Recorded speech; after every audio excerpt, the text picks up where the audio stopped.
August 1st, 1990. I woke up on the side of the interstate. I was in the driver's seat. My 11-year-old daughter was in the passenger seat. And the reason why I couldn't afford a hotel was in the back seat. Conan, 7-year-old Great Dane. I had just bought him the night before. And that was as good as the day got. I started the car, turned on the radio, and found out that Iraq had invaded Kuwait.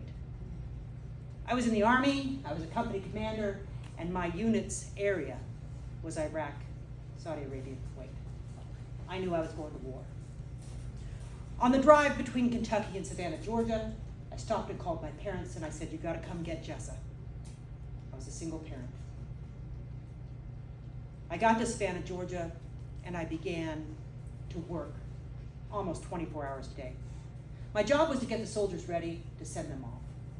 My mother showed up to take my 11-year-old daughter, and I did the best I could to prepare her. I told her about all the things she needed to know. I told her about traffic accidents and the crime rate in Savannah and household incidents, and that I would be safer at war than I would be at home, and I would come back, and it was a lot easier to say goodbye than I thought it would be. She got in the car, and they took off for Nebraska. And as I processed the soldiers, we put them in this hangar that was out in the middle of the airfield, and there was this chain link fence with some grass on the other side. And somehow the families found out that the soldiers were in that hangar. And they began to bring these lawn chairs and to sit on this grass. And the soldiers saw their families. And as the sun would go down each night, those soldiers would drift out to that fence. And they would stand huddled with their husbands and their wives and their children, touching fingertips and whispering. And when it was time for them to go, those soldiers would turn their back and walk back to that hangar, and the families would wail. And we named that fence line the Wailing Wall. And there isn't a person in this room that it wouldn't have ripped your heart out to see that. But as I watched that for the first several days, I realized that I was rash in sending my daughter away. I could be spending time with her because I did not know how long it would be until I was gone.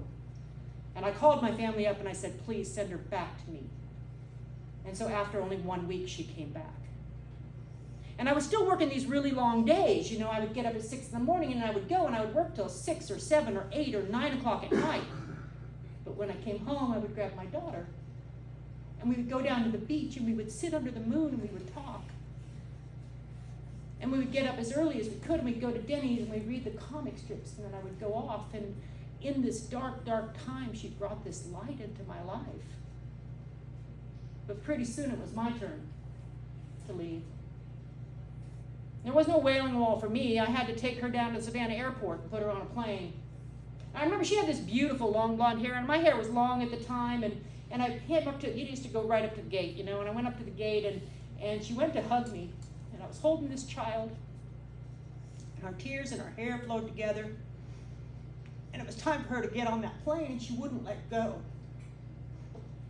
And in one of the hardest things I ever did in my life, I had to push my daughter away from me toward that plane.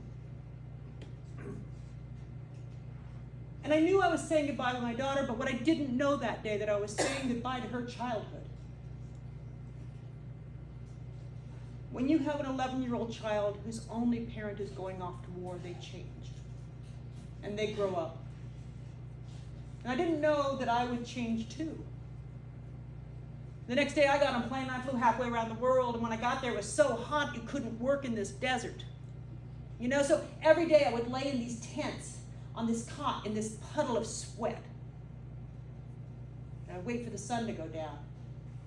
And then we would get up and we'd begin to work. And we'd fill those sandbags and we would work and we would work and we would work.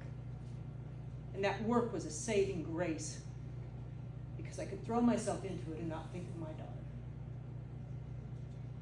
And that war changes a person, you know, it's little things, it's increments. It's the separation, and it's the first body bag, and it's the scenes that you see.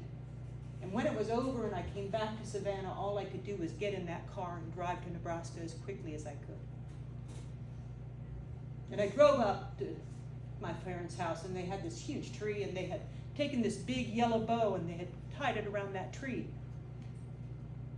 And the people from the town had come out for a party, but I didn't look at those people. I didn't look at my parents. I only found my daughter. And I held on to that child. And I have never let go.